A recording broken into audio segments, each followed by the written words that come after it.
Please like, share, and subscribe. Wishing you happiness and good luck every day. So today, we're going to dig into the ideas of someone who is, one of the most successful players in global capitalism. But here's the twist. He also happens to be one of its sharpest critics. In his book On Globalization, George Soros lays out this fascinating argument that the very system that creates all this incredible wealth is also dangerously flawed. And he thinks he has a plan to fix it from the inside. Okay, let's jump right in. What you have to understand is this isn't just some professor's critique from an ivory tower. We are looking at the ideas of a guy who made billions navigating these exact global markets. And his core argument is that the whole system is fundamentally unbalanced and it's in desperate need of a major tune-up. He basically sees himself as trying to save the system that made him a success in the first place to make it last. And boom, there it is. That one sentence, right from his preface, is pretty much the key to his entire book. It's the whole argument in a nutshell. He's saying that while money can zip across the globe in a millisecond, our political and social institutions, the ones that are supposed to protect people and the planet, they've been left way behind in the dust. And that is the central problem he wants to solve. All right, so to really get our heads around his thinking, we're going to break it all down into 5 key parts. We'll start with his main critique, then look at the lopsided problem he talks about, and then we'll dive into his pretty ambitious solution before we wrap up with a big question he leaves us thinking about. So first things first, let's get on the same page. What exactly is Soros talking about when he uses the word globalization? Now, what's really interesting here is just how specific he is. He's not really talking about the spread of culture or information. Nope. For Soros, the heart of globalization is all economic. It's about how money moves without friction, allowing big money to hunt for the lowest taxes and the weakest regulations. And that, in turn, really weakens the power of individual countries. So what does he actually mean when he calls the system lopsided? Well, this lopsidedness, as he calls it, is all about a fundamental imbalance of power in the way our world is set up. This is such a perfect example of what he's talking about. On one side, you've got something like the World Trade Organization, the WTO. It's powerful, it has real teeth, it can enforce rules that help corporations and trade. But then, on the other side, you have institutions like the International Labor Organization, which is supposed to protect workers. And, well, it's pretty powerless in comparison. Its rules are often just ignored because there's no real way to enforce them. And this imbalance, he says, it just infects everything, even our best attempts to do good. He argues that the whole system of foreign aid, which is supposed to be the fix for these problems, is itself broken, and a lot of the time just doesn't work. And look, he's not just guessing here. He's speaking from his own experience running a massive foundation. And he points to 5 big problems. Aid is often about the political goals of the rich countries, not what poor countries actually need. Projects are designed by outsiders. Money that gets funneled through corrupt governments can actually help keep them in power. And the whole thing is run by bureaucrats who are just too scared to take the kinds of risks you need for real success. And it's not just his opinion, right? He backs this up with hard data. Just look at this chart. It shows this dramatic nosedive in how much the U.S. commits to foreign aid. It's a really stark picture of how the political will to fund these social goals has just dried up, even while the global economy was booming. But here's the thing. Soros is not some anti-globalization activist. He doesn't want to burn the whole system down. Instead, he thinks we need to add a missing component to bring it back into balance. And this is the big shift he proposes. Right now, we have a really powerful system with strict rules to protect markets and private profits. He says we need to add a powerful incentives-based system for public goods. So instead of trying to force countries to, say, protect the environment or educate their kids, we should create massive financial rewards for the ones that actually do it. And this isn't just some vague idea. It leads us right to the main event of his book, a very concrete, detailed plan for how to actually pay for this new global social safety net. So the key ingredient for his plan is something called special drawing rights, or SDRs. The easiest way to think about them is as a special kind of international money created by the IMF that central banks can hold in their reserves. The plan he lays out is actually pretty elegant. Step 1, the IMF creates new SDRs. Step 2, the wealthy countries who don't really need them agree to donate their share to a special trust. Step 3, an independent board of experts creates a list of pre-approved programs, for things like fighting malaria or funding education. And then finally, step 4, the donor countries get to pick which programs on that list they want their SDRs to fund. It creates this kind of marketplace for effective aid.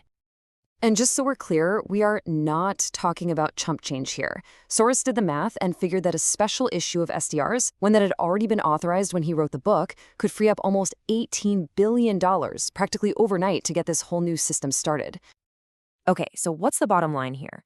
What's the ultimate takeaway from this financier's grand plan to fix globalization? So really, it all boils down to this one really powerful idea. Soros is convinced that globalization is not a zero-sum game. It creates more than enough wealth to fix the problems it causes, to help the people left behind, to protect the environment, to fund public health. The problem isn't a lack of money. It's a lack of political will and the right tools to move that money where it needs to go. His SDR plan is his attempt to build that tool. And that leaves us with a really big final question, doesn't it? Soros, the ultimate insider, argues for working inside the system to fix it. But when you look at the world with massive inequality and climate change, is patient, careful reform actually enough? Or do we need something more radical, a real break from the system we have now? That's the debate his work really forces us to have. All right, today we're going to tackle a huge question, one that sits right at the heart of our global economy. That constant power struggle between massive international companies and the people they employ. Let's get into it. So here it is, the big question. And it seems simple, right? But when a corporation can just pick up its factory and move it to a different country, almost overnight, who's actually looking out for the workers? The ones left behind and the new ones who might be facing exploitation. It gets complicated fast. Okay, so to really get to the bottom of this, we first need to understand this fundamental conflict, a deep imbalance that really defines the whole modern global system. And this, right here, really lays out the whole problem perfectly. On one side, you've got capital. We're talking money, factories, investments that can literally zip around the globe, always hunting for the cheapest labor and the friendliest regulations. But on the other side, you have labor, actual people. They can't just pick up and move, and they're often in countries where their most basic rights, like the right to form a union, are crushed. Our source here specifically points to China as a notorious example of this. It creates this built-in massive power imbalance from the get-go. So you've got this huge imbalance. Naturally, people started looking for a solution, right? A global referee, some powerful organization that could step in and even the odds, and their eyes tend to land on one particular institution. And that place is the World Trade Organization, the WTO. And, you can see why, right? The WTO is the heavyweight champion of global commerce. It has rules, it can enforce them, it has real teeth. It really does look like the perfect candidate to step in and enforce labor standards across the globe. But is it really? Well, here's the twist. According to the source material we're looking at, this whole focus on the WTO, it's just a huge mistake. It's a classic case of looking for the answer in completely the wrong place. Yeah, this quote right here just nails the central argument. All this energy, all this activism aimed at the WTO is fundamentally missing the point. The big question, of course, is why? Well, it really boils down to a few key things. First off, the WTO is all about trade. But think about it. So many labor violations have literally nothing to do with international trade, like, say, child labor being used to harvest crops that are sold right there inside the same country, or a government just outright banning its own bus drivers from unionizing. Those are huge labor issues, but the WTO has no jurisdiction. And on top of all that, you have incredibly powerful corporate interests that are actively fighting to keep labor rights out of the WTO's job description. Okay, so if the WTO is the wrong tree to be barking up, what's the right one? Well, the source points to another international group, one that's kind of been forgotten but was literally built for this exact job. And that would be the International Labor Organization, the ILO. Its whole reason for being, its very DNA, is to establish and protect the rights of workers everywhere. It's not some side gig for them, it's the entire mission. And this table just lays it all out, crystal clear. The WTO is for trade, the ILO is for labor. But look closer at the structure. The WTO is just governments talking to governments. The ILO is totally unique. It's tripartite. That means it brings governments, employers, and worker unions all to the same table. And check out the power. In theory, the ILO can authorize serious economic measures, just like the WTO. But the reality? The WTO is an absolute powerhouse, while the ILO, it's basically powerless. And this is the real kicker. Its power only exists if its member countries actually decide to act. And that right there brings us to the real heart of the problem. See, it's not that we lack the right tool for the job. We have it. The problem is something else entirely. It's not about the tool, it's about the will to use it. Which leads us to the million-dollar question, right? If we have this organization, the ILO, that's perfectly designed to protect workers, with all the rules ready to go, why is it so toothless? It all comes down to political will. And this number, wow. This number says everything you need to know. The United States, one of the most powerful countries on the planet, has only bothered to ratify 2 out of the 8 core labor standards from the ILO. Just 2. It's a pretty stunning example of how major countries just aren't backing the very system they helped create. And if you want to see what that lack of will looks like in the real world, just look at this case study. The ILO went into Myanmar to investigate forced labor. It did its job. It launched a full inquiry and produced this absolutely scathing report exposing horrific abuse. And what happened next? Nothing. Literally nothing.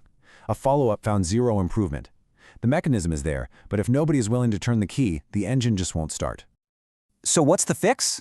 Well, according to our source, it's not about trying to cram a square peg into a round hole with the WTO. The answer is actually pretty simple. Countries, especially the powerful ones, need to step up and actually ratify and enforce the ILO rules they've already agreed are important. They need to give the right tool the power it was designed to have. And so that leaves us right here with this one last really tough question. We've got the institution, we've got the rules, the path forward is clear. So why, when it comes to protecting the world's most vulnerable workers, is the political will so missing in action?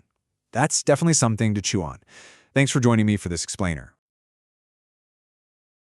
Okay, so we all want a cleaner planet, right? And hey, we all benefit from global trade.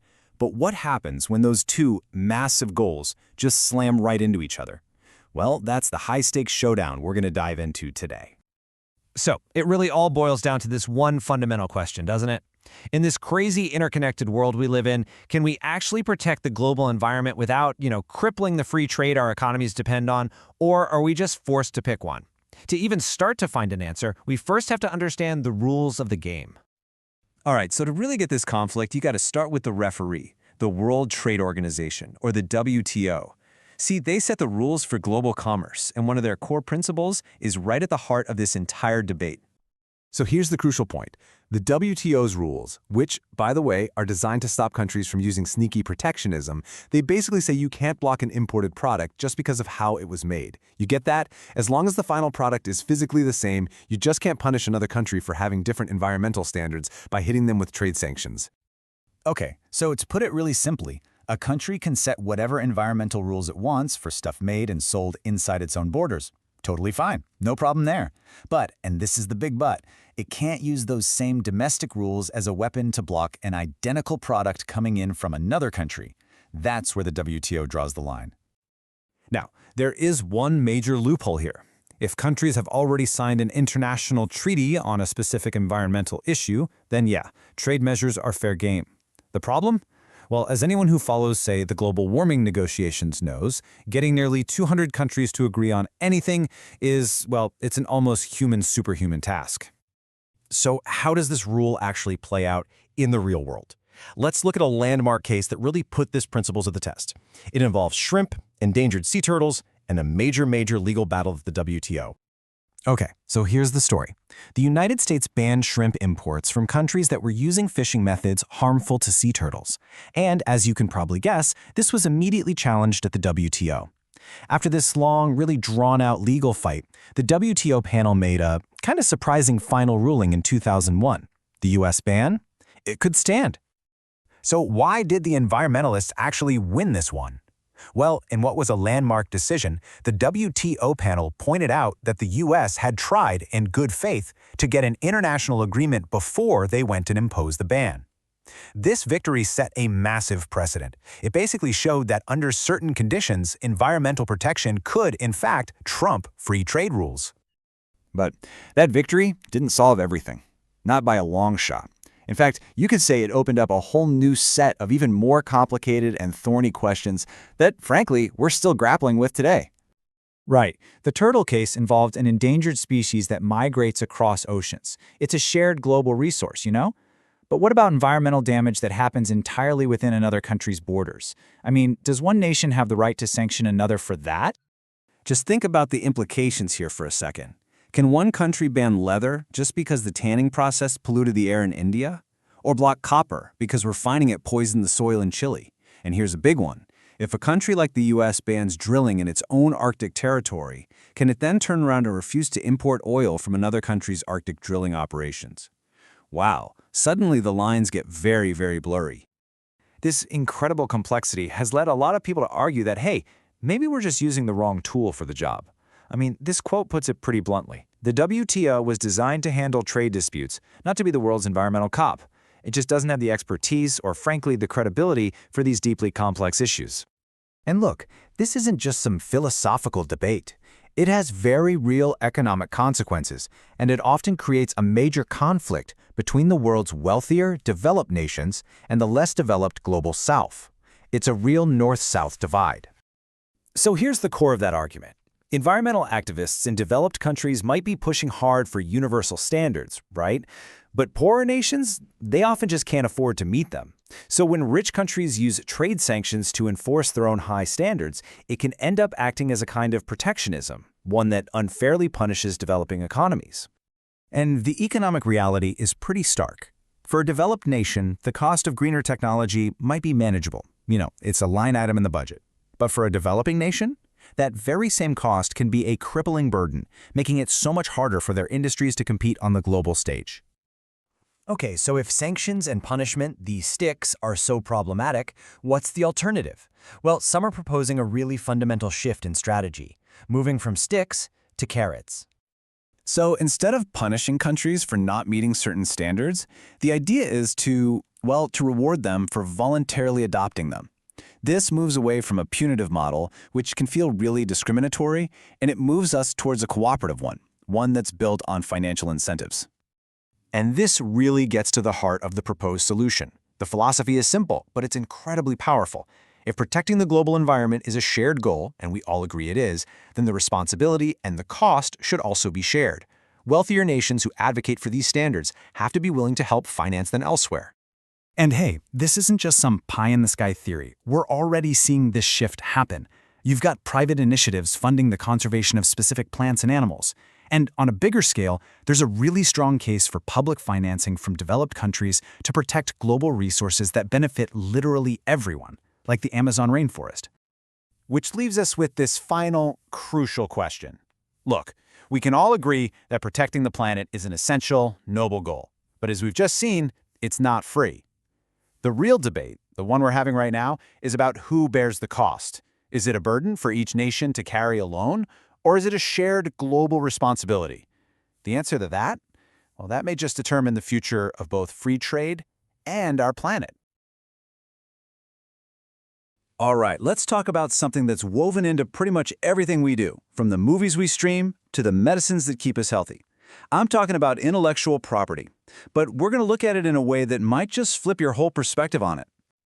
So let's just dive right in with a pretty big question. We throw around the term intellectual property all the time, right? But what if the whole concept, the very name itself, is built on a really shaky foundation? What if it's kind of misleading us? The core argument here is that the problem starts with a simple comparison that, well, it turns out it isn't so simple after all. We've built this whole idea of intellectual property by comparing an idea to something you can physically hold, like your car or your house. But are they really the same kind of thing? Yeah, this really breaks it down, doesn't it? Think about it. The value of your car comes from you getting to drive it. If no one drives it, it's just sitting there. But the value of a book or a new invention, that comes from other people reading it or using it. An author wants their book to be read by as many people as possible. That's a huge, fundamental difference. Now, to be fair, the original intention here was a good one, for sure. Patents and copyrights were set up to make sure that inventors, artists, and creators could actually get rewarded for their hard work. You know, it gives them a reason to create all this cool stuff in the first place, and that's good for everybody. But here's where things get complicated. What happens when the focus shifts from just rewarding creators to maximizing profit at all costs? The argument we're exploring is that we've kind of tipped over the edge, where business interests now dominate science, art, and culture, and that has some pretty serious consequences. To really get a handle on how we got here, we're actually going to take a little trip back in time. There's this amazing historical parallel that frames what's happening today perfectly. It's called the enclosure movement. So, what on earth was the enclosure movement? Okay, picture this. Back in England, when capitalism was just getting started, you had these big open areas of pasture land. They were called the commons, and everyone in a village could use them to graze their animals. The enclosure movement was, quite simply, the process of putting up fences around that shared land and turning it into private property. And the logic behind it went something like this. Okay, this land is shared by everyone, but to make it more productive, it needs to become private. Why? Well, the justification was that no single person is going to spend their own time and money to improve public land because why would they? Everybody else would get the benefit for free. And that justification? It's the basis for a super famous economic idea called the tragedy of the commons. It's this theory that any shared resource will inevitably get ruined because it's in every person's self-interest to just take as much as they can. So privatization was pitched as the only way to save it. Just keep that idea in your back pocket. Okay, you got that historical picture? Good. Now let's zap back to today. Because the argument is that we are living through a new enclosure movement. We're not fencing off pastures anymore, we're fencing off our shared world of ideas and culture. The fields being fenced off today aren't physical. They're the vast open spaces of science, knowledge, and art that have always historically belonged to everyone, the public domain.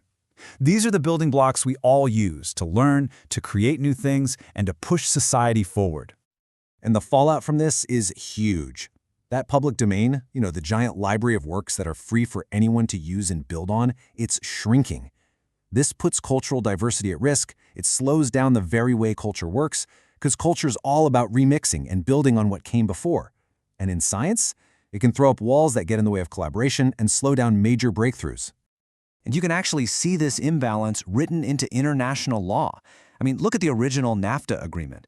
The parts protecting corporate property and investments, they had real legal teeth. If you violated them, there were big consequences.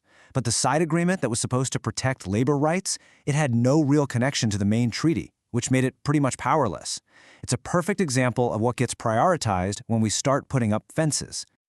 So this isn't just some abstract debate about economics or culture. Not at all. The consequences of fencing off knowledge can literally be a matter of life and death, especially when you look at global health.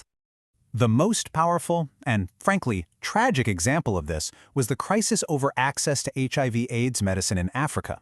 There were life-saving drugs that existed, but they were locked behind patents that made them so expensive they were completely out of reach for the millions of people who desperately needed them. This is where the enclosure of knowledge has a devastating, real-world human cost. A crisis like that just forces you to step back and ask a really critical question. If this whole system is supposed to encourage innovation for the public good, then where is the research and development money actually going? Are our priorities really aligned with our needs? I mean, just look at this. It's kind of stunning. So much more money is spent on developing things like cosmetics than on finding cures for tropical diseases that affect hundreds of millions of people. The market doesn't reward what's most needed. It rewards what's most profitable. So what happens when a drug company faces a lot of public pressure over the high price of an essential medicine?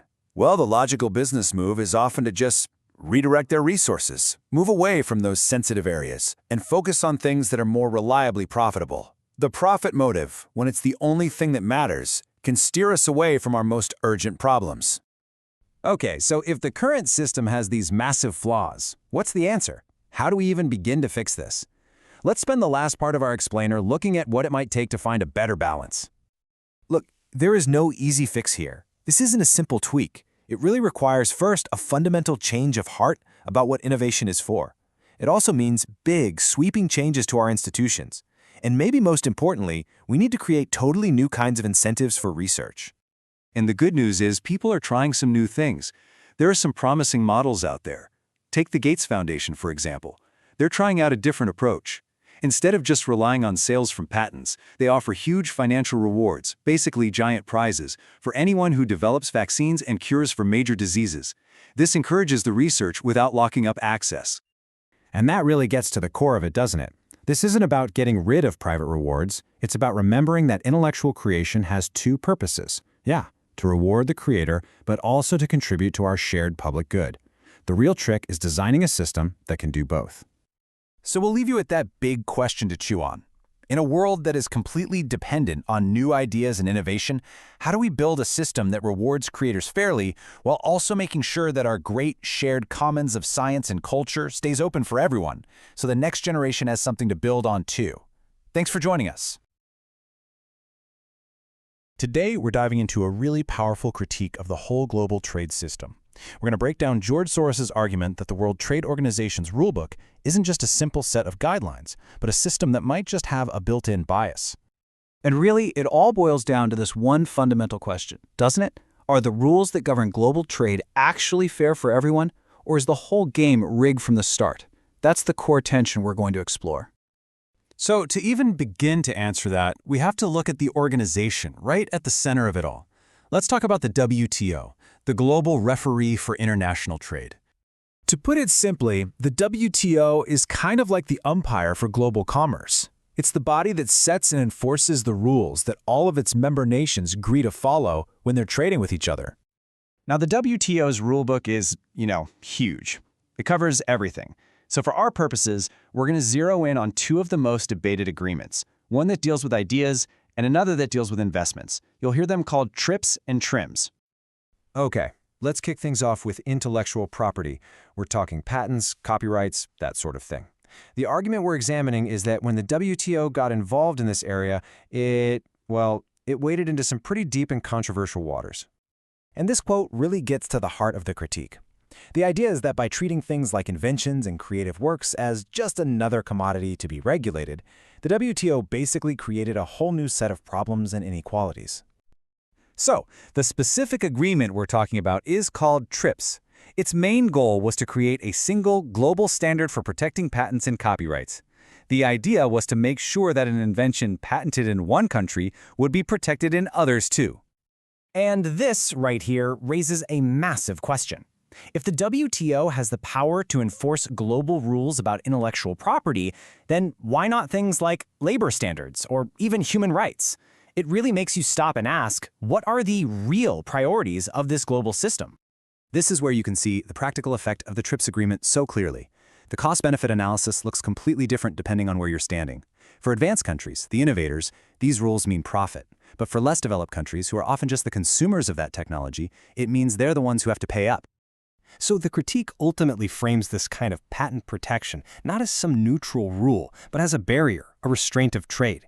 The argument is that the system is essentially set up to benefit the creators of innovation, while slapping costs on those who need to use it. All right, let's pivot to our second agreement, because this is where the argument really starts to build. This one is all about investment, and it revolves around this very popular idea of a level playing field. This agreement is called TRIMS. And what it does, in a nutshell, is set rules for how countries are allowed to treat foreign companies that want to come in and invest in their economies. Now, on paper, the stated goal sounds totally fair, right? Create a level playing field, make sure international companies get treated the same as local ones, a fair competition for everybody. But the big question is that playing field really level to begin with? And here's the counter-argument. In our globalized world, where massive amounts of capital can zap across borders in an instant, the field is already tilted, and tilted heavily, in favor of those powerful international investors. Just think about it for a second. On one side, you have these gigantic multinational corporations with just enormous amounts of capital. And on the other, you have much, much smaller local economies. The power dynamic is just fundamentally unequal right from the jump. So, how does this tilted field actually change the way the game is played? Let's take a look at the real-world consequences that these investment rules can have. This is where the theory gets real. Countries end up in this race to the bottom, competing against each other to attract that big foreign money, usually by offering huge tax breaks. The source also points out that when it comes to things like valuable natural resources, corruption and bribery can become a major factor, an issue the WTO hasn't really dealt with. And here's the kicker. The TRIMS rules themselves often end up dismantling the very policies that developing nations use to try and give their own local industries a fighting chance. Okay, let's tie these two threads together. How do these two agreements, the one on ideas and the one on investment, paint a bigger picture of a potential bias? And here it is, the central thesis of the whole critique. The problem isn't just that the playing field is tilted. The argument is that the WTO's own rules, through agreements like TRIPS and TRIMS, are what actually lock that tilt into place, making it permanent. It's a powerful idea. The rules aren't just unfair by accident. They institutionalize the bias. They reinforce it. In other words, they bake the advantage right into the system for those who already have it. And that leaves us with a final, really challenging thought to chew on. If the very architecture of global trade has this bias built right in, what would a truly level playing field even look like? And what on earth would it take to actually build it? You've probably heard the saying that global free trade is a rising tide that lifts all boats. But what if the rules that govern that tide are actually full of leaks, leaving some boats sinking? Today, we're going to take a closer look at the architecture of globalization itself and ask, is it time for a major renovation? Let's get into it. This quote right here gets straight to the heart of the whole thing. The entire argument for free trade, the one we all hear, is built on a foundation called equilibrium theory. But here's the kicker. Real economies aren't sitting still. They're dynamic, they're constantly in motion. So first up, let's really dig into this fundamental tension. We're going to see how this very elegant, balanced theory of free trade can sometimes clash with the messy, always changing reality of how countries actually grow and develop. So what exactly is equilibrium theory? Well, think of a perfectly balanced scale. On one side, you've got supply, and on the other, you've got demand. The theory basically says that in a free market, these two forces will always kind of magically find a perfect balance point, and that creates a stable, efficient outcome for everybody. Sounds great on paper, right? But here's the catch. Real economies, the ones we live in, they aren't static. They don't just find some happy medium and then stay there forever. No way. They're constantly evolving, innovating, growing. They're dynamic. And when you try to apply a static theory to a dynamic process, well, that can create some pretty serious blind spots. Okay, so now let's see how this theoretical flaw creates some very real, very practical problems. We're going to look at how the current rulebook, specifically the one used by the World Trade Organization, the WTO, has some pretty significant and unbalanced loopholes. And this slide really lays it out. The current global trade rules, well, they don't really have a good way to check things like super complex rules of origin that can favor insiders, or the massive tax breaks that countries give to big corporations to get them to relocate. They even struggle with certain harmful activities by transnational companies. I mean, these are huge gaps in the system that can seriously tilt the playing field. So the crucial point here isn't to just tear the whole system down. It's about fixing it. The argument is that this imbalance is a major problem that absolutely must be addressed the next time everyone sits down for global trade negotiations. It's really just time to close those loopholes. All right, on to another huge challenge that comes from the way the system is structured: bribery and corruption. You see, the WTO was built to handle disputes between countries over things like tariffs and trade barriers. It wasn't really designed to tackle criminal activity like bribery. And this brings up a really important question, right? If the official rulebook isn't equipped to handle this kind of problem, then what do you do?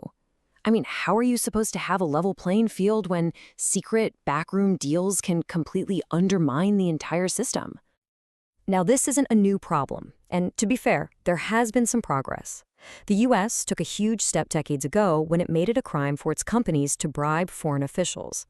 Later on, the OECD followed suit with a big international code. But these steps, as important as they were, just haven't been enough to solve the problem for good. This is where things get really clever. Instead of trying to change the WTO from the inside, one proposed solution works from the outside in. The idea is to use the power of financial regulators, like the SEC in the US, to force transparency. You make it a rule that companies have to disclose exactly what they pay to foreign governments. Then, citizens and watchdog groups can see the numbers and hold those governments accountable. It's a brilliant use of sunshine as the best disinfectant. Okay, so we've looked at loopholes, we've looked at corruption, but let's pivot for a second and focus on another group that often gets left behind in this grand scheme of global trade, the small and medium-sized local businesses, the SMEs, that are really the backbone of most economies. And the core issue is actually pretty simple. The rules are written by and for the giants of international trade. There's almost nothing in the official framework that recognizes the unique challenges or the vital importance of nurturing these smaller, homegrown businesses. This slide just highlights the disconnect perfectly. Transnational corporations, they're focused on getting access to global markets and fighting regulations. A local small business, on the other hand, they need things like microcredit or just better financing options. They're playing two completely different games with totally different needs. And just like we saw with the bribery issue, maybe the most effective solutions are found outside the formal WTO structure. The focus here is on direct support, giving these smaller businesses the financial tools like microcredit and better financing that they actually need to thrive, and maybe even one day compete on a global stage. Okay, let's pull all of this together. We've identified some pretty key imbalances in the rules of globalization, but the good news is we've also seen that for each problem, there are constructive, really practical solutions on the table. This chart gives us a fantastic summary. For the unbalanced rules, the answer is simple. Fix them in the next trade round. For bribery, it's all about using transparency as a tool for accountability. And for the small and medium businesses, it's about providing direct support outside the confines of the big trade agreements. In every case, the solution is targeted and totally practical. So what's the big takeaway from all this? I think it's that the system we have, it's not perfect, but it's also not permanent. The rules of globalization were written by people, which means they can be rewritten by people to create a system that's more balanced, more equitable, and in the end, more prosperous for everyone. And that really leaves us with one final crucial question to think about. If we all agree that these rules need to be revisited, who gets to be in the room where it happens? Who should have a voice in shaping the next chapter of the global economy? That's a question for all of us to consider. Thanks for joining. All right, welcome to The Explainer. Today, we're diving into a really powerful critique of how our global economy works, or maybe how it doesn't work. And we're going to explore a pretty radical new idea for international aid, all based on the writings of George Soros on globalization. So let's start with a really big question. Our whole world is connected by this massive, complicated economic game. But who's actually writing the rule book? And more importantly, are they playing fair, or is the deck kind of stacked from the beginning? As you're about to see, the answer is, well, it's complicated. So, where do we even begin? We've got to start with one of the key players, the World Trade Organization. The WTO. On paper, it's supposed to be the referee for global trade, making sure everyone gets a fair shot. But in reality, it's struggling a lot. Now this is where it gets really interesting. Just look at the difference here. The WTO is kind of the new kid on the block, and it was set up to be weak. The source actually calls this the anti-institutional bias of our age. It's just a fancy way of saying that the powerful countries didn't want to pay for a strong referee. And that has a huge consequence. The WTO is just too understaffed and underfunded to really help developing nations go toe-to-toe in these super complex negotiations. And look, here's the bottom line. This isn't just some boring bureaucratic detail. It creates a massive power imbalance. You've got smaller countries trying to negotiate with economic giants, and they just don't have the resources to even understand the fine print. The source says that many of them literally did not know what they were signing. So, if the rules of the game are broken from the start, can something else fix the problem? Okay, so if fair trade isn't the answer, what about just giving money? Direct aid. It seems like a pretty straightforward solution for helping poorer countries. But, as we're about to find out, that opens up a whole new can of worms. And this quote right here just perfectly captures this central paradox. Foreign aid has such a terrible track record in so many places that support for it, both from the public and politicians, has just cratered. People feel like the money isn't working, and so less money becomes available. It's a vicious cycle. So for decades, the traditional approach, run by the big players like the IMF and the World Bank, or are called the IFIs, has been pretty much the same.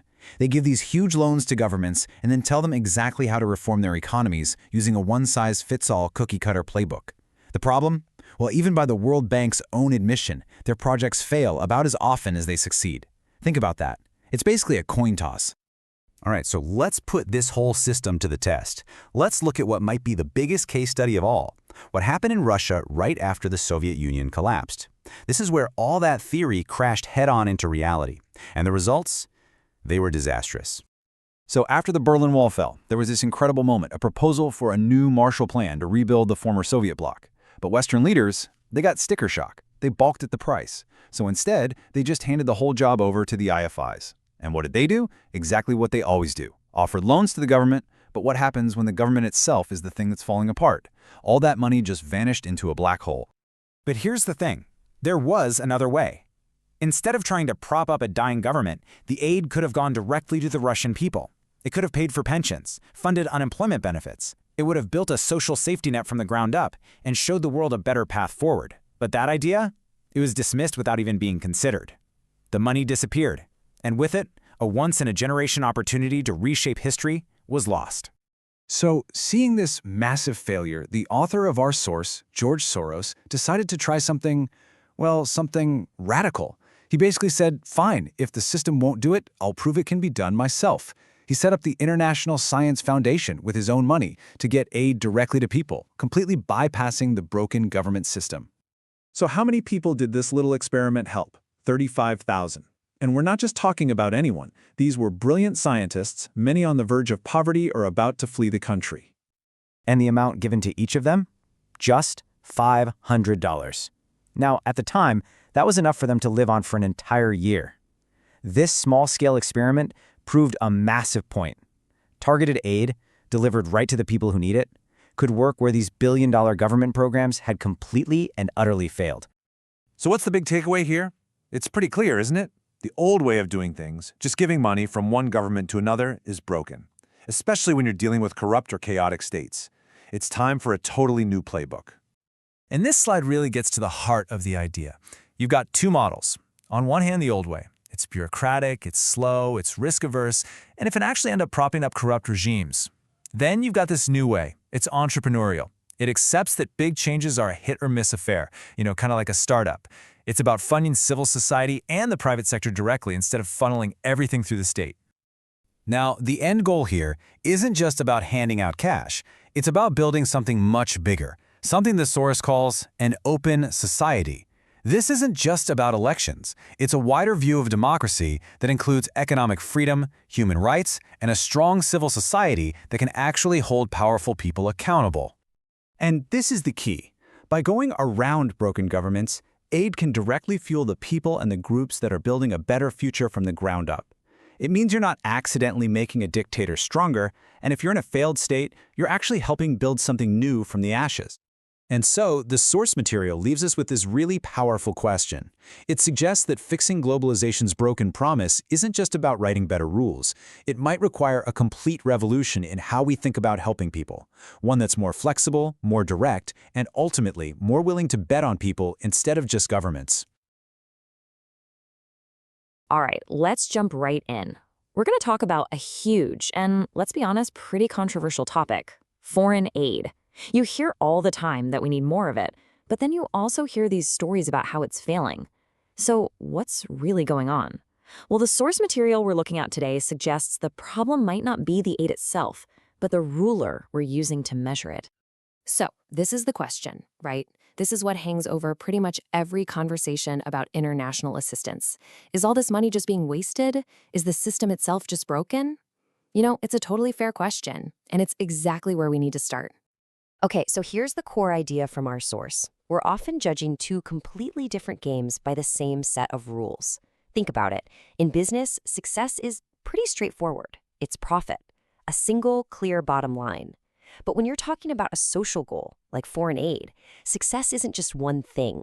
It's this whole web of different outcomes: better healthcare, more kids reading, safer communities. It's like having dozens of bottom lines, and you can't just plug them into a spreadsheet. And this quote it nails it. If you take a system that's built for complex social good and try to measure it with a simple profit or loss mindset, of course it's going to look inefficient. It's basically set up to fail by that standard from the very beginning.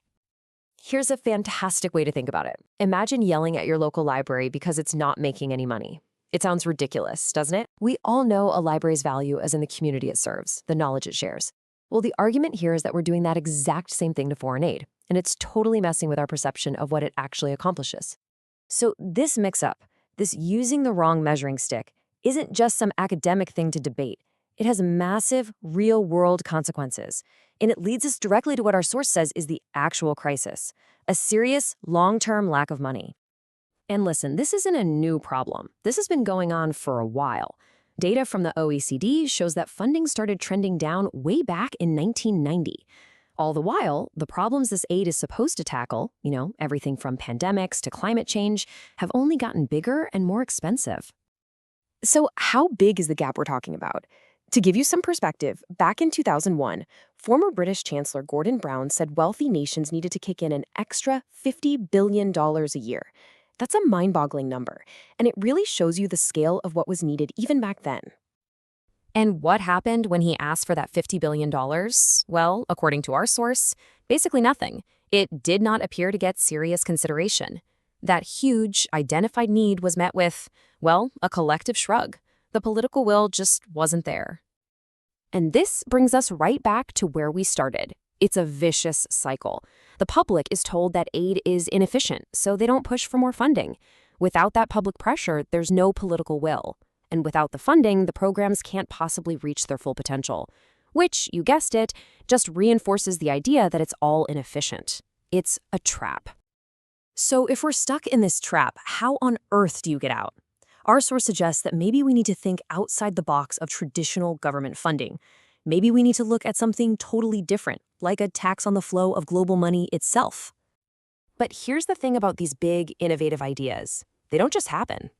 The source is really clear about this. They need a groundswell. They need public demand. People have to actually want them and be convinced they're worth fighting for. One of the most famous of these ideas is something called the Tobin tax. So what is it? Put simply, it's a tiny tax on the trillions and trillions of dollars that are traded electronically across borders every single day. Now, a couple of key things here. First, this idea has a serious pedigree. It was proposed by a Nobel Prize winner. The concept is simple. Take a tiny, tiny slice of a truly massive pie. But here's the part you really need to remember. Its original purpose was to slow down financial markets and make them less volatile. Keep that in your back pocket. Because this is where we get to the most interesting twist in this whole story. Our source takes this well-known idea, the Tobin tax, and basically asks us to forget why it was created and instead think about what it could become. The big debate around the Tobin tax has always been this. Would it actually do what it was supposed to do?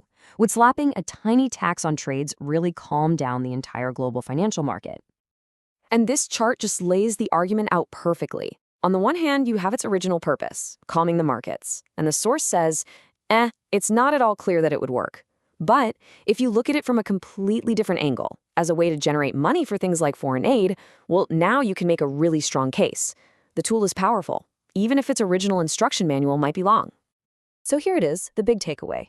Maybe the best argument for a Tobin tax has absolutely nothing to do with taming Wall Street. Maybe its real, untapped potential is just to be a simple, modern way to pay for the stuff we all say we care about but can never seem to fund. It's a total reframing of the idea. And so that's the final question we're left with. If our source is right and real change requires public demand, what ideas are truly worth demanding? And what other things, like this reimagined tax, are sitting right in front of us, just waiting for us to see them in a new light?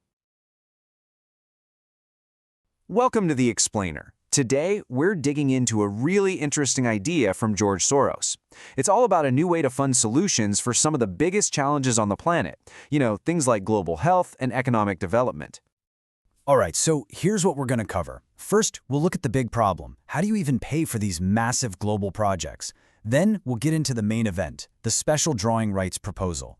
We'll break down exactly how it's supposed to work, check out its pretty cool idea for a market for aid, and then see what kind of real-world stuff this money could actually do. Okay, let's start with the most basic question. When we talk about fixing huge global problems, where does the money even come from? Well, one idea that's been kicked around for a long time is something called the financial transaction tax. You might have heard it called a Tobin tax, which is named after the economist who first came up with it. The logic behind it is actually pretty simple. You know how we pay a value-added tax, or VAT, on most of the stuff we buy? Well, the argument goes, why not do the same thing for financial trades? It kind of feels like it would level the playing field, right? Because right now, financial capital often gets a much easier ride when it comes to taxes. But, and this is a big but, this whole idea hits some major snags. Sure, it might slow down some risky currency speculation, but it could also suck the liquidity out of the market. And then you get into the nitty-gritty technical stuff like how in the world do you tax really complex derivatives? Not to mention the political nightmare of getting every single country on board, especially tax havens. It's just really hard to enforce. And that brings us to this great quote, which really nails a huge challenge. It is easier to organize people against something than for something. See, to get people on your side, you can't just talk about how you're going to raise the money. You have to have a super clear, compelling story about how you're going to spend it effectively. And that's exactly where this SDR proposal tries to be different. So that leads us right into the heart of the proposal we're looking at today. It's a plan that cleverly sidesteps a lot of those tax problems by using this really unique financial instrument, special drawing rights, or SDRs. Okay, so what in the world are SDRs? The simplest way to think about them is like an international reserve asset. It's kind of like a special global currency that's created and managed by the IMF, the International Monetary Fund. Countries can hold them in their reserves, and when they need to, they can swap them for real currencies, like dollars or euros. And this isn't just some abstract idea. SDRs have a real cash value. Just to give you a concrete example, back on January 1st, 2002, one SDR was worth about $1.25. That value changes every day because it's based on a basket of the world's biggest currencies. And the reason this is so important is because the need is just massive. We're talking about major studies like the Zadila report for the UN that estimated we need an extra $50 to $70 trillion a year, every single year, to hit our development goals and pay for these global public goods. The whole point of the SDR proposal is to start closing that giant gap. Okay, so here's the big idea. The IMF can basically create new SDRs and give them out to its member countries.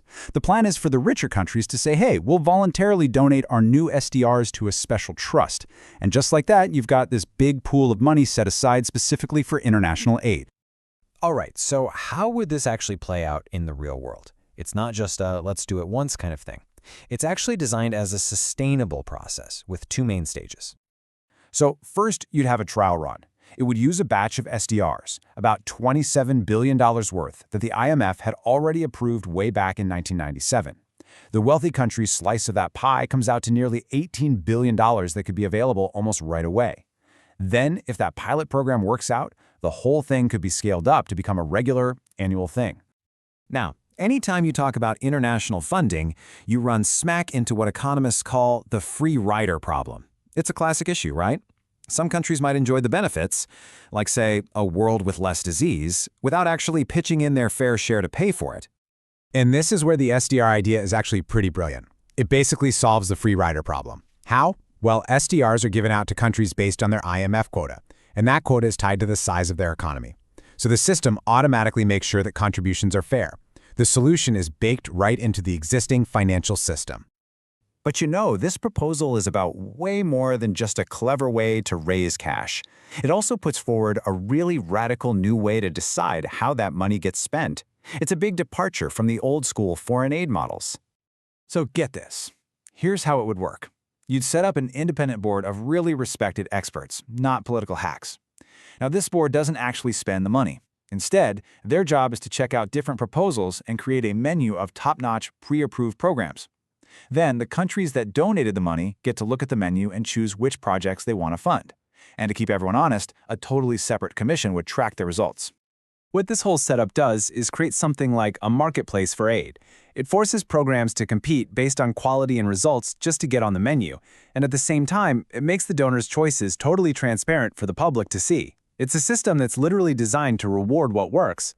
Okay, that all sounds pretty good on paper, but what kind of real-world projects are we even talking about? Well, the proposal gives us some really powerful examples. Let's take the fight against multi-drug-resistant tuberculosis, or MDR-TB. A foundation started this project and pretty quickly realized the problem was way bigger and more complicated than anyone thought. But by funding targeted research, they helped slash the cost of treatment from a mind-blowing $15,000 per patient all the way down to just $300. That breakthrough led to a global plan to stop TB. But It was short $4.5 billion. That's exactly the kind of funding gap this SDR system is designed to fill. And the potential here is just huge. You could use these funds to support things like social investment exchanges, or to help successful micro-lending programs go global. Or what about financing educational stipends so kids from poor families can stay in school? It could even provide coordinated, effective funding for rebuilding efforts in places like the Balkans or Afghanistan, which would be a huge improvement over the usual chaos of uncoordinated aid.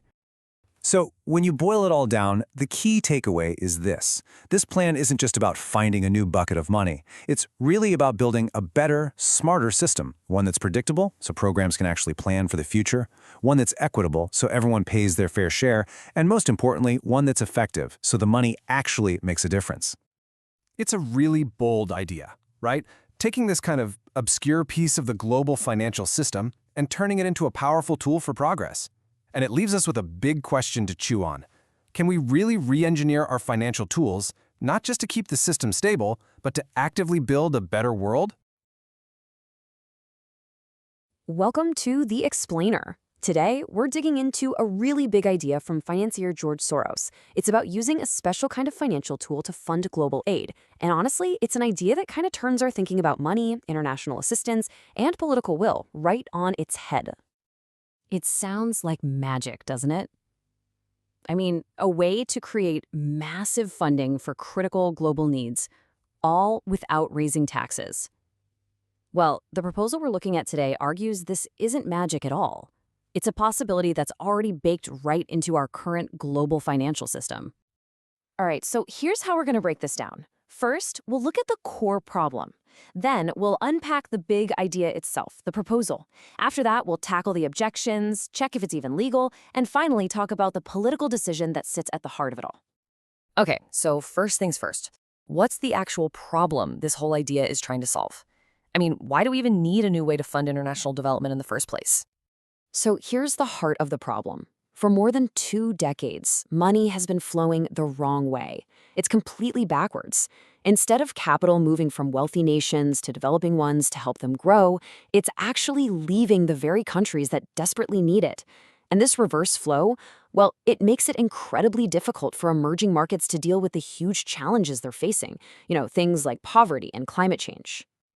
So how do you fix this reverse flow? Well, the proposed solution is actually pretty clever. And it's clever because it's not about inventing something from scratch. It's about using a unique tool that's already part of the international money system. Okay, to really get this, we first have to talk about something called special drawing rights, or SDRs for short. The easiest way to think of them is like a global rainy day fund, an international reserve asset created by the IMF. Now, you can't go spend SDRs at the store, but countries can hold them in their reserves, and when they need to, exchange them for hard currencies like dollars or euros. And this is where things get kind of weird. It's the big paradox of the whole system.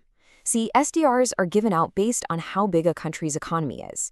This means the wealthiest countries, the ones that already have massive reserves, get the lion's share of these assets that frankly they often don't even need.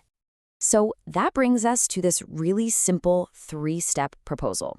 First, the IMF creates new SDRs, just like it's designed to do.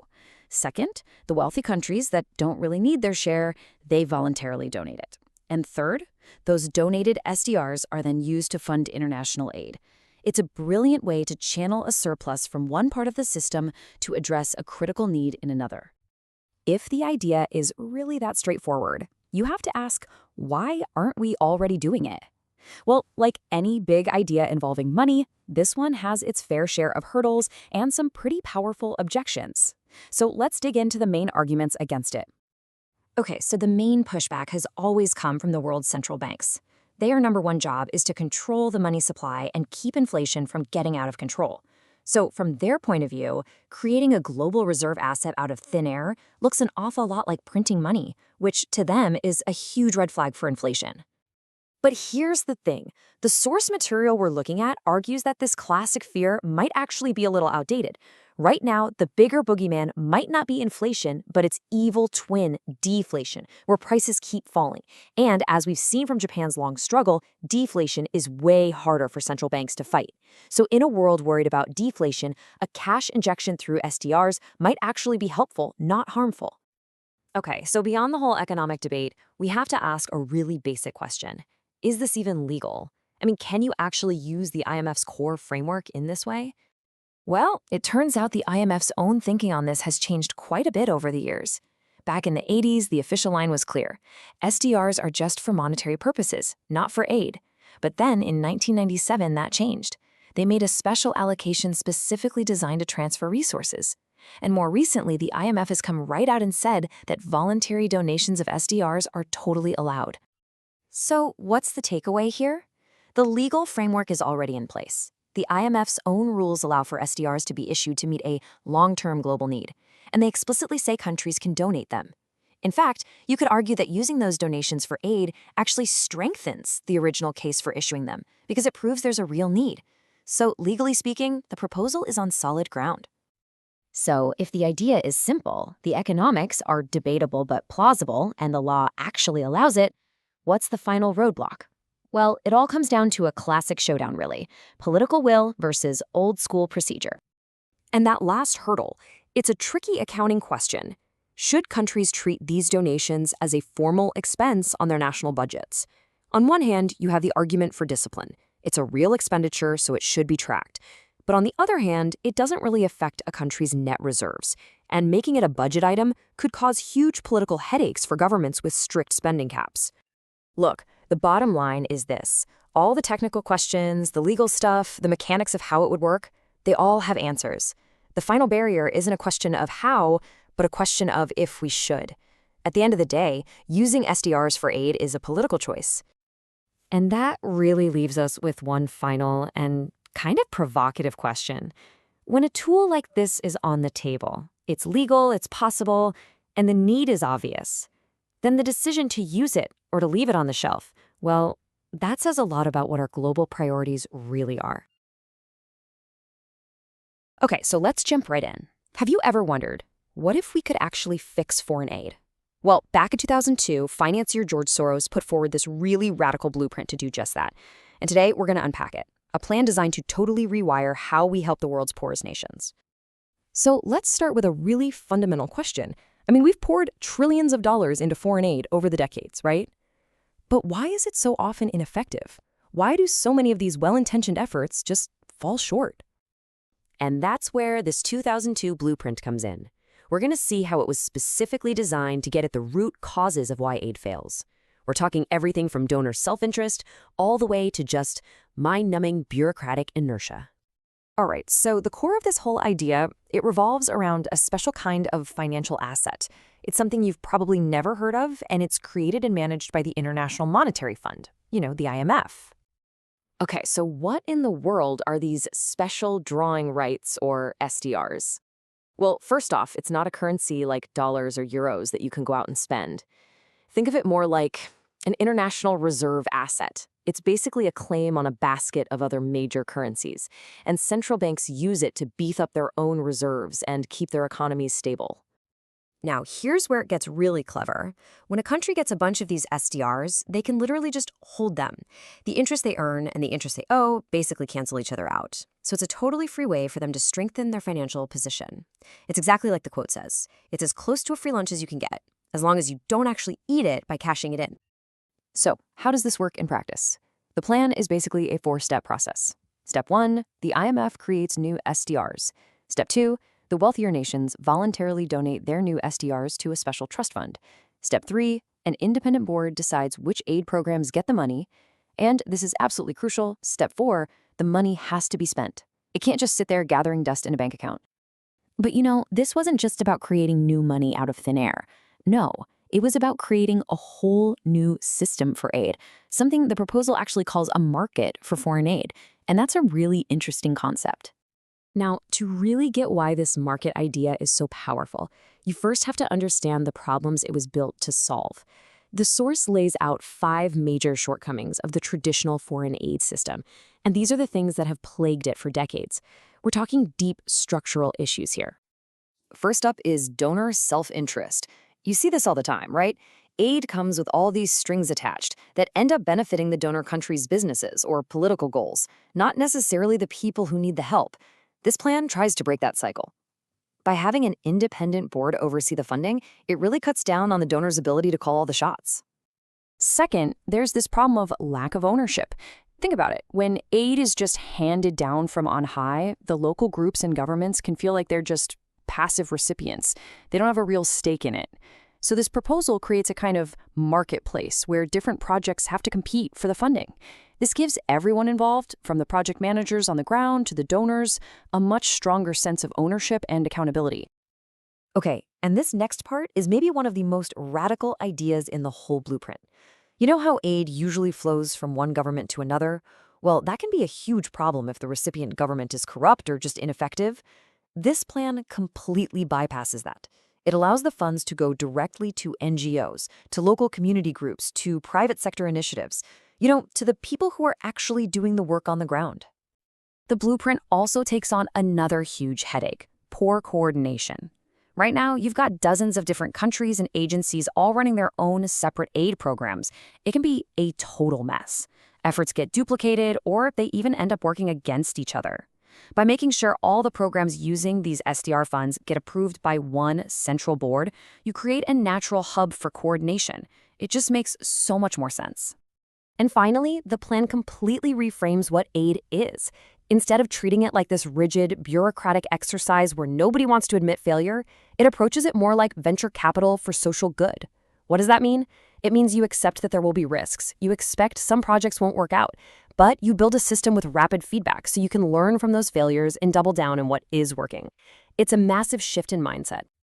So all this criticism of the traditional aid system, well, it naturally leads us to look at the biggest players in the game, like the World Bank. And the source uses this really powerful phrase to describe the fundamental problem with how institutions like the World Bank operate.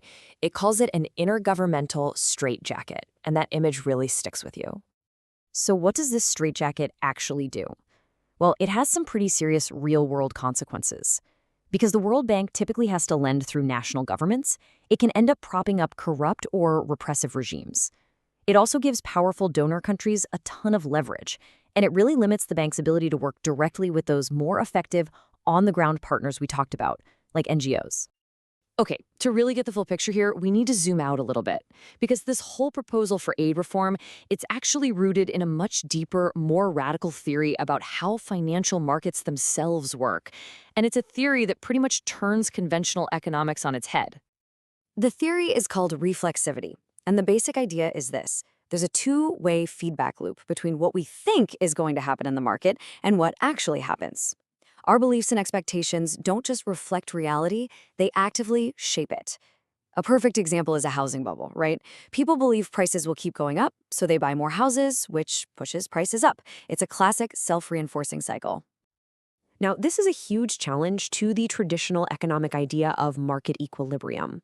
That theory assumes that markets are rational and they always tend to move toward a nice, stable balance. Reflexivity, on the other hand, says no way. Because human judgment is biased, markets are naturally prone to these wild, self-reinforcing swings, vicious and virtuous cycles, booms and busts. And the point here is that ignoring this concept of reflexivity is actually really dangerous. The source argues that this belief in perfectly rational fundamentalist markets, well, it has endangered the entire global financial system. It's created an unstable world that consistently favors the wealthy economic center at the expense of the poorer periphery. So, okay, we've gone through this really complex, really ambitious blueprint. What's the main takeaway? What should we really hold on to from all this? Well, ironically, the source itself points out the proposal's biggest weakness. It's just really complicated. It's difficult to understand, and that's because it's trying to solve so many different problems at the same time. It's elegant, but it's definitely not simple. And that really gets to the heart of it. The goal here was never about creating some kind of perfect utopian system. It was about something much more realistic, much more humble. It was about designing a mechanism that just offers a better chance of making aid more effective. And, as the quote suggests, in an imperfect world that's open to improvement, maybe that's the best we can hope for. And all this leaves us with a pretty big, and I think provocative question. Remember, this blueprint was put on the table back in 2002. That's over 2 decades ago. So when you look at our world today, you have to ask, are our massive global institutions actually capable of this kind of radical reform? Or have they just become too big, too set in their ways to ever really change? So, let's talk about one of the giants of global finance, the International Monetary Fund, or the IMF. Is it the world's financial fighter rushing in to save the day, or does it sometimes end up fueling the fire? We're going to dig into all of it, and we're going to do it through the lens of one really powerful idea: moral hazard. Okay, let's start with a puzzle. Picture this. It's the late 90s, and the Asian financial crisis is ripping through economies. The IMF, the firefighter, shows up. But instead of putting the fire out, many people argue their actions were like pouring gasoline on the flames. How on earth could that happen? Well, to get to the bottom of it, there's a key concept you have to understand. And that concept is moral hazard. It sounds complicated, but the idea is actually pretty simple. Think about it this way. If you had fire insurance that guaranteed to rebuild your house for free, no questions asked, no matter what, you might get a little less careful with candles, right? In the world of finance, it's the same thing. It's this belief that because the IMF will step in and rescue a country, lenders are protected from losing their money. And that safety net, some say, encourages them to make riskier, more reckless loans from the get-go. Now, this whole idea of moral hazard, it's not just some dry academic theory. It's a story, a real story that has totally shaped the global economy we live in today. So let's trace it back, see where it all started. To really get what the IMF is today, we have to rewind the clock. Let's go all the way back to its creation and look at what it was originally supposed to do. What's so wild is that the IMF was born into a financial world that honestly doesn't even exist anymore. Back in 1944, it had a very clear, pretty simple job: manage a system where currency values were fixed, and money didn't just zip across borders like it does today. Its role was just to provide short-term loans to help countries balance their books. But then boom, the early 70s hit, that whole system fell apart, and the game completely changed. So the old rulebook got torn up, and a brand new era of global finance kicked off. This change forced the IMF into a much bigger, much more powerful role. And this, right here, is where our story of moral hazard really begins. Okay, the first big test of this new reality comes in 1982. Commercial banks had been lending massive, and I mean massive amounts of money to developing countries, especially in South America.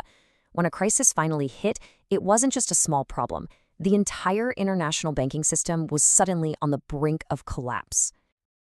And this is where we see the new playbook emerge. The IMF's #1 job, its top priority, was now saving the banks. They put together these huge rescue packages. They leaned on commercial lenders to keep the money flowing. And you know what? It worked. They prevented any major defaults. The system was saved. But that intervention, while successful, created this powerful new expectation. For the very first time, lenders saw that, hey, if things go south, the IMF will come in and make sure we don't take a massive hit.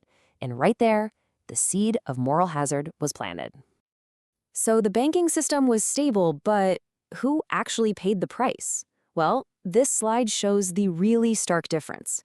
While the big banks were mostly shielded, the borrowing countries had to carry this incredible burden. In South America, it was so bad they call it the lost decade of growth. So with that precedent in place, the world of finance just kept getting faster and more interconnected. And that set the stage for an even bigger test. One where that playbook they wrote back in the 80s was about to get pushed to its absolute breaking point. First stop, Mexico in 1994. You had an overvalued currency, a government spending way too much before an election. Sound familiar? Another crisis erupted. And just like clockwork, the IMF with the US Treasury came riding into the rescue. And here's the really crucial detail from that rescue. The people holding Mexican Treasury bills, these things called tesobonos, they were paid back completely. 100 cents on the dollar. The lenders didn't lose a thing. For a lot of critics watching the markets, this was it. This was the final proof. The signal was as loud and clear as it could possibly be. Go ahead, invest in these emerging markets. If it all goes wrong, don't you worry. The IMF will make sure you get your money back. The moral hazard wasn't some little side effect anymore. It was basically a feature of the system. And that brings us right back to where we started this whole story, Asia, 1997. Crisis hits Thailand, then Indonesia, then South Korea. The IMF is called in. But this time, the rescue packages just didn't work. The panic spread like a wildfire, and the entire region was engulfed. This system was breaking down. So the big question is why? Why did the old playbook, the one that worked before, fail so spectacularly this time? Well, to figure that out, we have to look really closely at the medicine the IMF was prescribing, and oh boy, did it start a firestorm of a debate. The IMF rolled in with its standard toolkit. Let the currency value drop, jack up interest rates to defend it, slash government spending, and push for big structural reforms. This was the prescription they developed to fix problems caused by governments spending too much. And this is the absolute key to the whole thing. That wasn't the problem in Asia. It wasn't about governments overspending. The financial bubble had been blown by the private sector, by companies and banks that had borrowed way, way too much. The IMF was basically using the wrong medicine for the disease, and the side effects were absolutely brutal. This table just lays out the two warring ideas perfectly.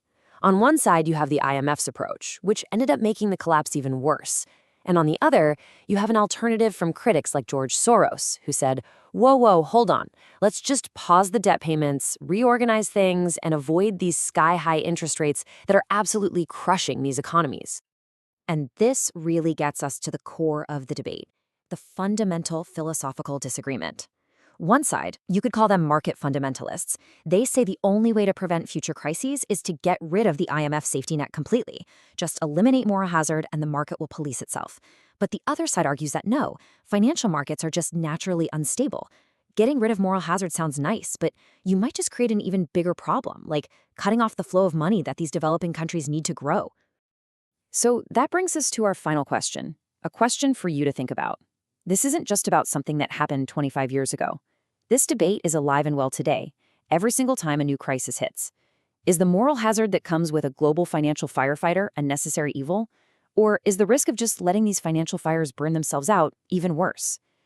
The answer is still shaping our world. Today, we're going to talk about a hidden flaw in the global economy. I mean, a deep, fundamental weakness that got ripped wide open during a crisis that almost, and I mean almost, brought the entire system crashing down. So what was it, and how did it all happen? So let me ask you a question. Could the whole global financial system just collapse? It sounds like something out of a disaster movie, right? A financial apocalypse. But could that actually happen? Well, the unsettling answer is, yeah, it can. In fact, back in the late 90s, the world's financial system was pushed right to the edge of a cliff. And that's not me being dramatic. This is the reality of the situation. The system was so close to a quote-unquote meltdown that it took some last-ditch emergency moves to pull it back from the brink. So how on earth did we get there? Okay, so our story really kicks off in 1997. It starts with a crisis that, at first, looked like just a regional issue. But as you'll see, it spiraled into something way, way more dangerous. What started in Asia in '97 spread like wildfire across the globe. You can see on the timeline here.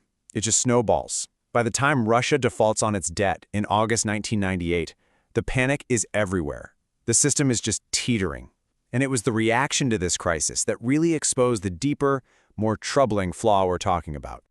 And this, right here, is where things get really interesting, because the crisis revealed what a lot of people saw as a huge hypocrisy at the heart of the global economy.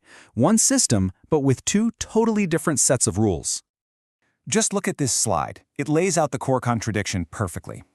When a big, wealthy country, like the US or in Europe, hits a rough patch, what's the standard playbook? Well, you stimulate the economy, right? You cut interest rates, you cut taxes to get things moving again. But when smaller periphery countries got into trouble, the International Monetary Fund, the IMF, made them do the exact opposite.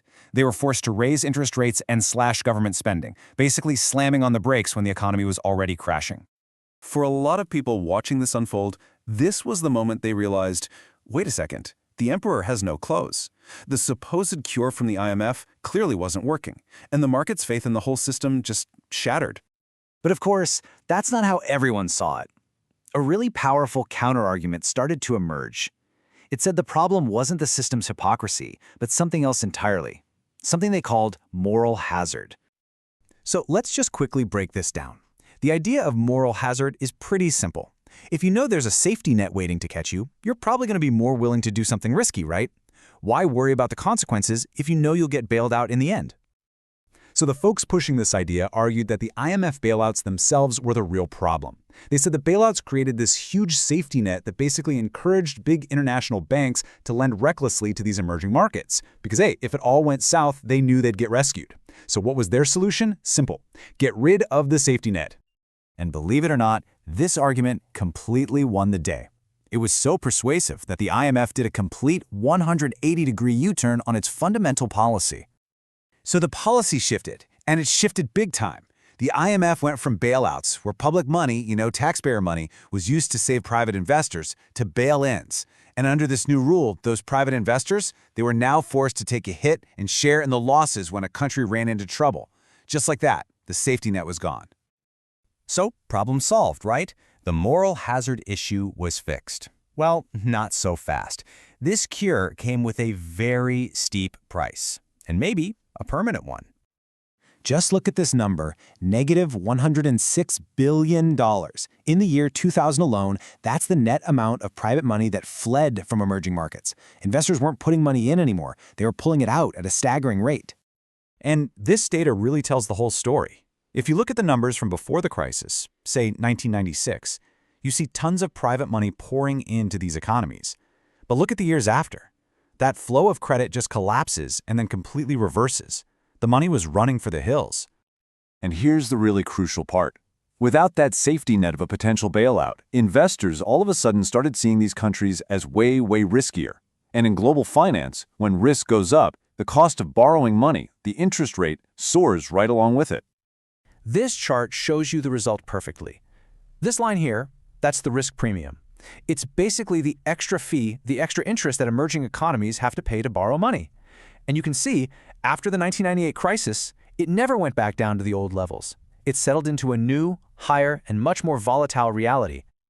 Which brings us to the final critical question we're left with. Was this new, riskier world just a temporary adjustment, or did fixing the moral hazard problem actually create a permanent structural change in how the global economy works for developing nations?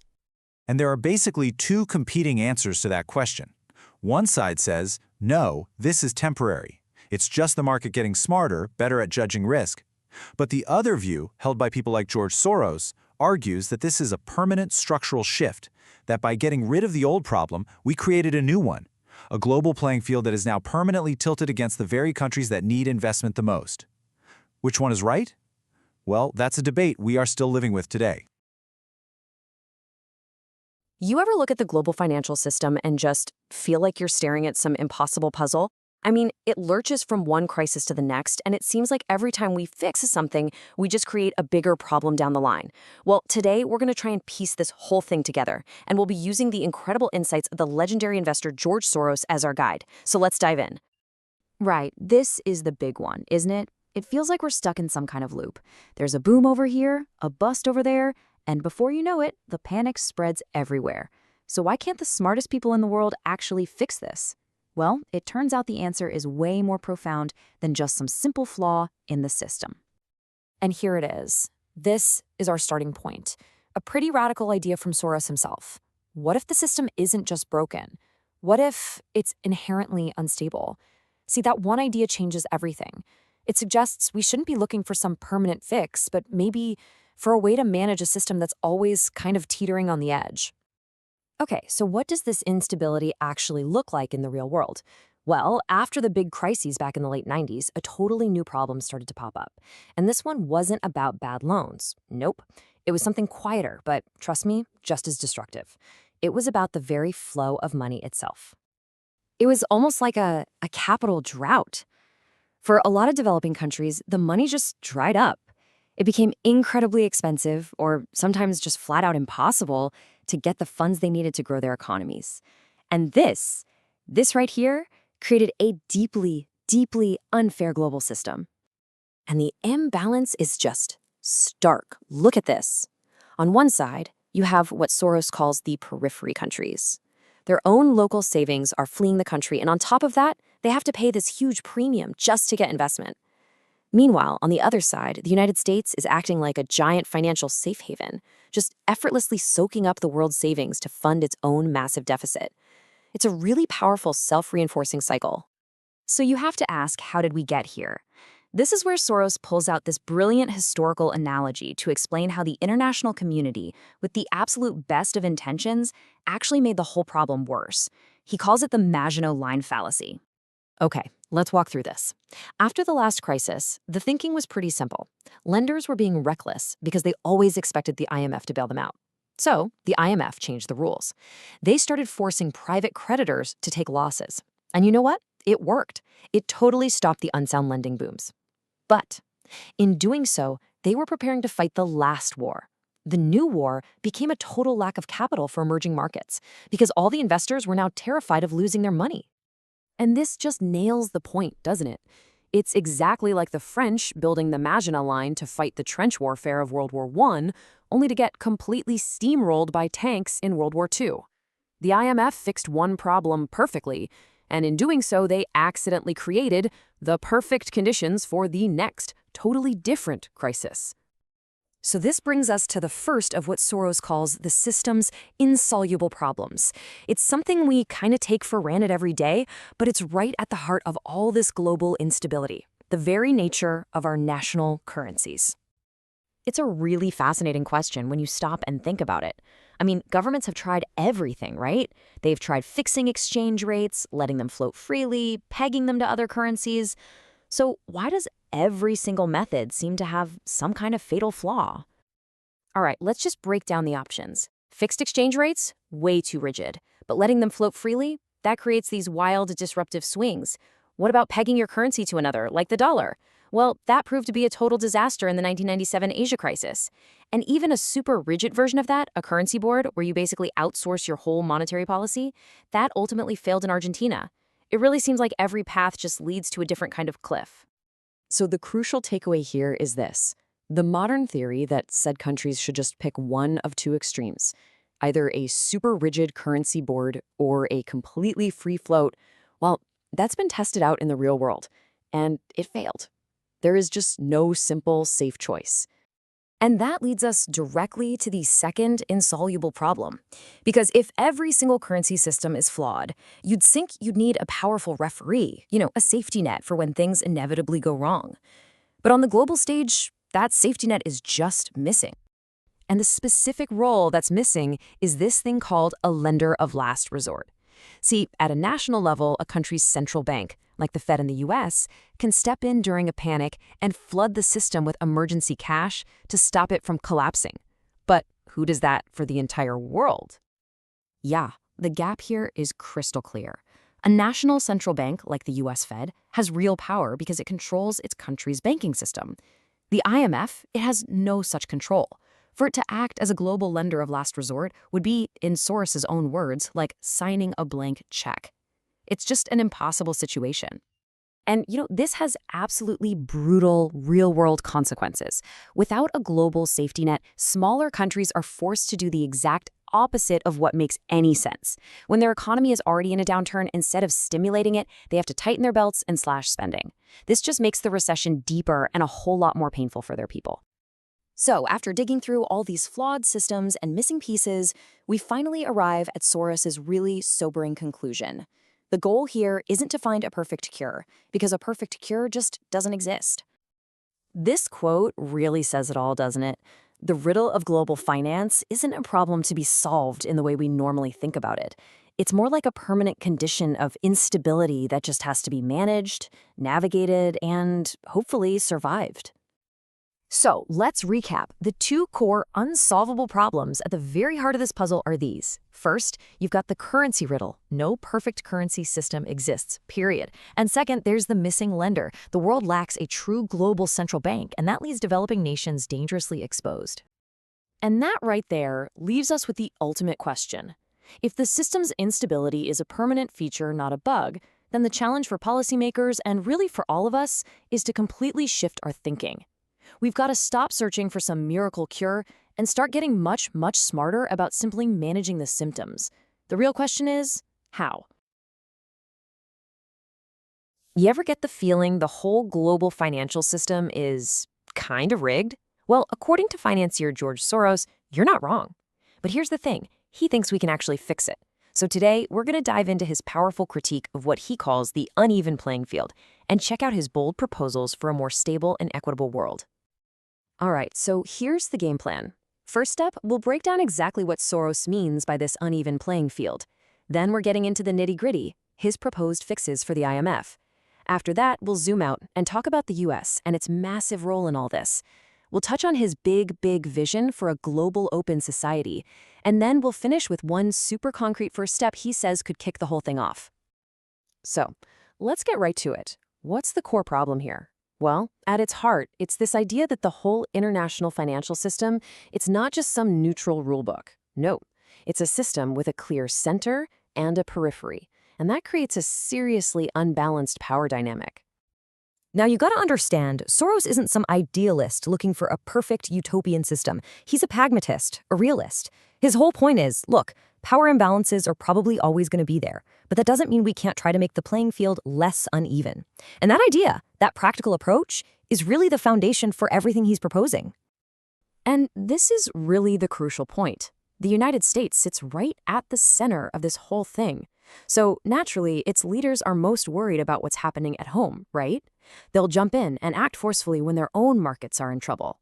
But as Soros says, they can kind of watch the pain in these periphery countries without really flinching. It's not that they're malicious, it's just the reality of being the one in charge. And this Germany example, it's a perfect way to see this in action.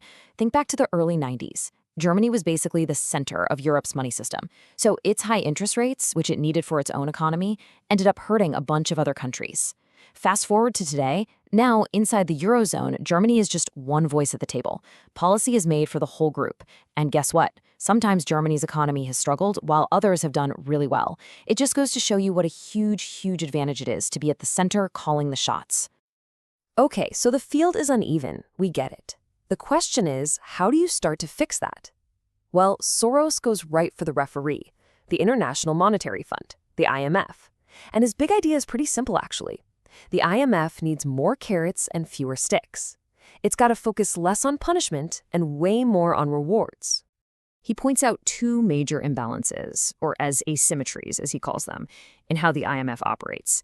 First, the IMF is pretty good at rushing in to clean up a mess after a crisis hits. But it's not so great at stopping the crisis from happening in the first place. And second, the whole system is kind of tilted to protect the people lending the money, not the people borrowing it. So why are things so out of whack? Well, Soros blames this idea he calls market fundamentalism. Basically, it's the belief that all you need is market discipline, the stick. Let the market punish bad behavior. But, he argues, that's just not enough. It's failed because there are no carrots, no real incentives to reward countries for doing the right thing before everything goes sideways. So how do we add those missing carrots into the system? Soros actually has a 5-step plan. Step 1, the IMF starts rating countries. Good ratings mean access to cheap credit. Step 2, you link those ratings to banking rules, so it's safer for banks to lend to the good guys. Step 3, the big central banks, like the Fed, would accept bonds from well-run countries to stop one crisis from spreading to everyone. Steps 4 and 5 get even more ambitious, like having central banks accept longer-term bonds to drive down borrowing costs. See the pattern here? The whole point is to make it genuinely profitable for countries to be responsible with their economies, long before disaster strikes. All right, but these technical fixes for the IMF, that's really just one piece of the puzzle. Soros says that for any of this to really work, there has to be a major shift in thinking at the very heart of the system, and that means the United States. He basically says America is at a fork in the road with a fundamental choice to make about its role in the world. And the context for this big choice? It became painfully clear after September 11th. The attacks and America's response just laid bare its incredible military and economic power. Soros argues that this dominance, this hegemony, it comes with a massive responsibility. The US isn't just another player on the board, it's the one who can actually change the rules of the game for everybody else. And he frames this choice as a battle between two big ideas. On one hand, you've got what he calls geopolitical realism. This is all about what's best for the state, about winning the competition and keeping America on top. He says this is kind of the default setting, the path of least resistance. But then, on the other hand, there's open society idealism. This is about focusing on what's good for all of humanity, on shared rules and cooperation. And this one takes real conscious effort. If you look back, Soros sees this shift happening over time. During the Cold War, it was a mix of both, right? The US was a superpower, but it was also the leader of the free world. But after the Cold War ended, he says the US just kind of unthinkingly went all in on realism and missed a huge opportunity for global teamwork. And then after 9/11, he describes US policy as just straight up, unapologetically hegemonic. Okay, so if realism is the problem, then what's the solution? This brings us to the big one. Soros's ultimate, most ambitious goal, creating what he calls a global open society. And this quote, this really gets to the heart of everything. Think about it. We've got global markets, right? Money and goods flying all over the planet. But we don't have a global society to match. We haven't built the shared rules, the institutions, the moral framework to manage this globalized economy. And to him, that imbalance is incredibly dangerous. So, what does this global open society actually look like in practice? Well, it's a world where the most powerful country, the United States, agrees to play by the same rules as everybody else. It's a world where America leads by cooperating, not just by being dominant, and actually works to build up international institutions instead of ignoring them. Of course, there is one giant obstacle in the way: national sovereignty. Soros is quick to point out that the U.S. has a long history of backing away from international agreements whenever it feels like its own freedom to act might be limited. You see it with the International Criminal Court, the Landmines Treaty, the Kyoto Protocol. The pattern is always the same: a real reluctance to be tied down by global rules. Look, I know a global open society can sound a little abstract, maybe even utopian, but this is where Soros brings it all right back down to earth. He has a very concrete, very actionable, and honestly, a pretty clever proposal that he thinks could be the perfect first step. His whole idea revolves around this thing called special drawing rights, or SDRs. The easiest way to think of them is like a special kind of reserve currency created by the IMF. They're mostly just an accounting tool right now, sitting on the books. But Soros sees this incredible, untapped potential to put them to real-world use. And he's got a starting point. There's this one-time issue of SDRs worth around $27 billion that was actually approved way back in 1997, but it's just been sitting there, in limbo, mostly because the US never got around to ratifying it. Soros sees this as the perfect seed money to get his whole plan started. And the beauty of this plan is that it's a 2-for-1 deal. It's got a dual benefit. Here's how it would work. That $27 billion gets handed out to all the IMF member countries. The rich countries, who don't really need it, would agree to donate their portion to a special fund for global public goods, like fighting pandemics or funding education. Meanwhile, the developing countries get to keep their share and add it straight to their national reserves. This immediately makes their economies more stable and lowers their borrowing costs. So with one simple move, you're funding global aid and making the whole financial system more stable. It's pretty brilliant. And that really brings us to the final big question. You know, Soros's plan starts with these technical IMF fixes, but it spirals out into this profound rethinking of America's place in the world, all sparked by a clever bit of financial plumbing. He believes this isn't a utopian dream, but actually a more realistic path forward than just trying to stay on top forever. But what about you? Is a global, open society, a world built on shared rules and responsibilities, something we can actually achieve? Or, at the end of the day, will the raw pursuit of national interest always win out?